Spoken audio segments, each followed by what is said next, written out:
Hi, my name's Phil. I like talking about politics, and in this video I like to discuss the traps that are laid out on our path towards proportional representation and reversing Brexit that supporters of these policies I think need to be aware of if we're not going to make a complete balls up of it.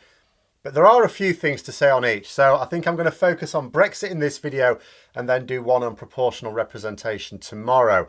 But first, if you'd like to be notified of daily news and politics, please subscribe to the channel and click the bell notification icon. So there's an awful lot to say in this, and when I've sort of written this, it goes on a long time. There will be things I miss in this. I'm just trying to keep it down for the sake of brevity. But the key thing is, why don't we have the political leaders to push for rejoining the EU? That's the question, echoes around social media. And the problem is that for some people, they're actually trying to understand it, as I have been, so that you can engage. Unfortunately, some people treat it as a rhetorical question, as if it's a ridiculous question to even have to ask. You know, surely it's evident now just how bad Brexit is and what a mess an extreme right-wing Conservative government is causing. Well, no, actually, it's not. People can get the impression that some things are obvious to more of the public than it really is, because we see so many people reinforcing that view. Friends, family, colleagues that we talk to, the social media platforms that we frequent. It's like, it's constant. I hardly ever see anyone defending Brexit. When they do, they just come up with something really stupid and everyone says how stupid it is. And most people are pointing out these things that we can see.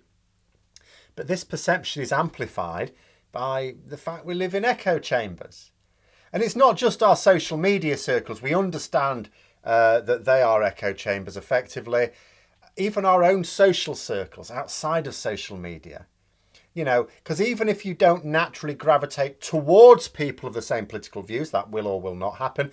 But people with strong political views will naturally put off those with others. So some people maybe listen to you, they may not agree with you, they just keep quiet because they don't want to get involved. Or maybe they just steer clear of you.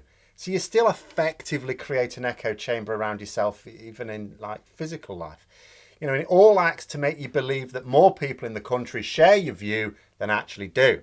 Which is why it's absolutely essential to use accurate and reliable polling to see what the public really think. So take Brexit as a classic example.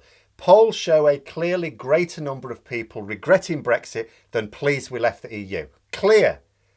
And that margin is getting larger all the time. But, and this is important, there are a few things to bear in mind. The first one is just straight away, even if there was an overwhelming number of people who thought we should rejoin the EU, in a general election, people do not always vote for that single issue. There may be another issue they think is more important.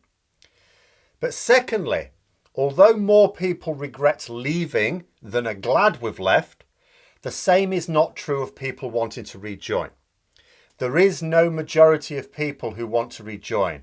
The numbers of people wanting to rejoin and those wanting to remain outside the EU are actually evenly split. The second thing to bear in mind, that there isn't even a majority who regret leaving the EU. Yes, I know I said that polls show that more people regret it than are glad, but that's because a lot of people don't tick one of those boxes. There's a whole load of people who are just not sure. Over time, more people in that group are going to form a view. And that view is way more likely to be, oh yeah, we made a mistake, than we were vindicated. Because what is there? At the very best, the only way you can imagine someone in that group saying, oh yeah, it's fine, we left the EU, is if they aren't personally harmed by it. But more people are going to be harmed than not. And when it comes to polls, bear in mind, I only have access to those that are published, that are in the public domain. Political parties commission their own on a very regular basis for their own purposes. They don't have to publish them, and they don't. We don't see those. Now, it's to be hoped that they're getting the right polls conducted competently and the right analysts to review them and explain them to the politicians who need to form the policies. You know, like I said, like I've said before, if they're not doing that, we're buggered anyway. If they're not actually getting that right, we're screwed. Don't matter what policy they adopt. You know, but if they are doing it right, they have access to better polling information than I do, because they are commissioning polls that are targeted for what they want it for. And I get the frustration of a lot of people. Brexit is incredibly damaging.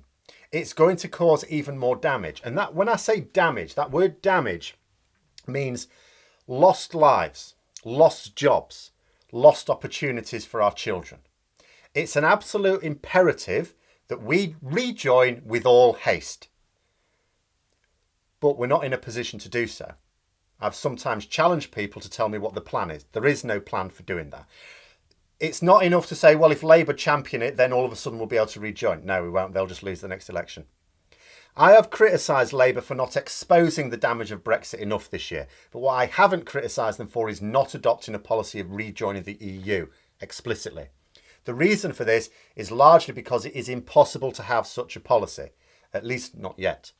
We can't just rejoin. Even if there was the will in the country, we cannot just rejoin. It's not how the process works. It's not like joining your library, the ones that are still left. We need to rejoin the customs union, the single market first. We need to align with the EU before we can become members. Remember, at the moment, we're diverging. We've only just left, we've already diverged a bit. By the time Labour can even get into power, that divergence will need work to realign. That's the case for anyone wishing to join. You've got to align first. And it will be especially true of a former member that left basically under a cloud. Labour have been talking about pursuing a better Brexit deal. And some people will go, but the EU won't reopen negotiations on the deal. No, they won't. That's not the deal they're talking about. The details are light, of course, deliberately light. But they mean a deal that removes the trade barriers that are crushing businesses and jobs right now. So how do you create a deal with the EU that isn't a renegotiation of the deals we already have and that removes those trade barriers? You join a customs union. Now, there's a sliding scale of customs unions. There's not just one. I hope it means the customs union as comprehensive as the one we left. Even if there's a bit of politics at play and instead of just rejoining the customs union, they negotiate a bespoke customs union, a one that only applies between Britain and the EU, but is basically exactly the same. But any moves towards alignment is a move towards rejoining. You've got to think of these waypoints on the journey. Don't focus on the end, focus on each waypoint. Once we get to full alignment, then we can rejoin the single market. Once we've rejoined the single market, at that point, we'll be in a position where people will go, well, look, we've got all these benefits now, but hang on a minute, there's all these rules and we don't get a say in them. How do we get a say in them? Oh, we become members. The EU have no issue with agreeing a customs union with us. Indeed, they've been pushing for that, pushing for closer alignment in order to alleviate the problems with Northern Ireland. And that's one part of the UK where the EU are doing best. They've got no barriers to trade with Northern Ireland at all. So how much more would they jump at the chance for our standards in Britain to align with theirs as well? Right now, the political reality in the UK is that not enough people realise how bad Brexit is. They do not see what you or I may see. They are told that the problems they do see are caused by something else. So we pursue a path of alignment. That's looking forwards, not backwards, remember. With each step towards realignment, things get better. So we get to highlight stories about how businesses have thrived with the new deal. Can't do that at the moment with Brexit. The government, they can't actually point to businesses that have thrived under Brexit. When they tried it earlier this year, all they could do was find businesses that hadn't actually gone under. None of them benefited from Brexit. But if you align, you will find examples of businesses that have benefited. So then we push for more alignment. But we only get to highlight the differences from a position of power because we don't get that alignment without power. But if you push for rejoining in one step, which is impossible because the EU won't allow it anyway, you repel those voters who wanted Brexit to be over one way or the other, who don't want to go backwards. Backwards was terrible. And that's what it looks like. Get Brexit done. That's what Johnson said in his election. Get Brexit done. He wasn't just appealing to Brexit supporters there, but also Remainers whose spirits had been crushed by the war of attrition. People wanted it over. Remember, way more people regret leaving the EU than want to rejoin. There's a huge number of voters who wish we'd remained, but do not want a campaign to rejoin. And these people are a big chunk of the swing voters who will determine the next general election. At the same time, although they don't want that big divisive campaign to rejoin, they don't want the damage of Brexit either. They don't like this Conservative government, but they don't trust the idea of keeping the Brexit wounds open. So frankly, Labour's strategy of promising a better Brexit deal is the right one, and the only one that can ever get us back into the EU. What I don't agree with, where I think they're going wrong, is if you say we need a better deal, you have to explain why we need a better deal. You cannot just leave it to the public to come to that conclusion themselves. So to do that, they have to point out the damage being caused by the extreme Tory Brexit deal that we have right now. And how it's not down to the pandemic. How elements of it are down to Brexit. They may well be trying to play a long game with that one. If, as some experts suppose, we can move on from the economically damaging aspects of the pandemic next year. We've even got one of the government's advisors suggesting that as long as there isn't a significantly new variant emerging, and there may not be, then we should have no further need of lockdowns. Well, then what remains can no longer be blamed on the pandemic, because if we don't have lockdowns, they can't argue that it's suppressing our economic activity. So it has to be something else. But we do have to face the facts. It's a delicate operation to attack Brexit without giving the impression that it's a pretext for another lengthy and divisive EU membership campaign. Labour were recently attacked for using the phrase "embrace Brexit." I was one of them. Clumsy words. But consider what it means. Now, if it meant actually embracing Brexit in the sense that Boris Johnson wants to, right to attack it, appalling policy. Embracing Brexit in that sense is to embrace oblivion for the UK. But you could also argue it just means not trying to be standoffish with it, not seeking to reverse it, to progress with it, to take it, to say, yes, we've got this, right, because that's what Labour need. That's what has been missing from campaigns for a while, that sort of message of hope. That was what the original Brexit campaign was attacked for on the Remain side. It was too downbeat. It was constantly attacking the downsides of leaving, not talking up the benefits of remaining. So they need that message of hope, warning about keeping the Conservatives in power, hope for with Labour being in power. So you talk about progress, not going back, progress with Brexit by pursuing closer alignment with the EU. The bottom line is there is no support within Labour for actually becoming a Brexit party. There never has been. The idea that the pro-European Keir Starmer in a party where the vast majority are against Brexit would seek to pursue a path of continued divergence, that sort of embracing Brexit, is ridiculous.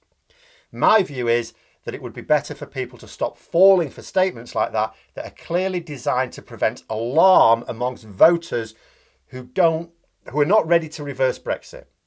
I've said it before, democracy isn't about what you want, it's about what you least oppose.